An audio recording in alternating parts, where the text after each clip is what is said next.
முருகப்பெருமானுக்குரிய மிக முக்கியமான விரதங்களில் ஒன்றாகவும் நட்சத்திரமாகவும் கருதப்படுவது கார்த்திகை. பலரும் சஷ்டி விரதம் தான் இருப்பார்கள். கார்த்திகை விரதத்தை வெகு சிலர் மட்டுமே தொடர்ந்து கடைபிடிப்பதுண்டு. கார்த்திகை விரதம் இருப்பவர்கள் பரணி நட்சத்திரத்தன்று பகலில் உணவு சாப்பிட்டு இரவில் உண்ணாது இருக்க வேண்டும். கார்த்திகை அன்று காலையில் நீராடி முருகன் கோயிலுக்கு சென்று வழிபட வேண்டும். தண்ணீர் மட்டும் அருந்தி முருகனின் அருட்பாடல்களை பாராயணம் செய்து அன்று முழுதும் முருகனை தியானம் செய்ய வேண்டும். மறுநாள் ரோகிணி அன்று காலையில் நீராடி நித்திய வழிபாடு செய்து அன்னதானத்திற்கு பிறகு அமுது செய்ய வேண்டும். பிறகு ஒவ்வொரு மாதமும் வரும் கிருத்திகை என்று விரதம் மேற்கொள்ள வேண்டும்.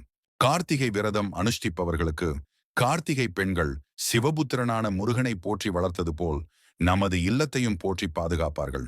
மேலும் அழகான குழந்தைகளையும் ஐஸ்வர்யத்தையும் தருவார்கள் என்று கந்தபுராணம் கூறுகிறது.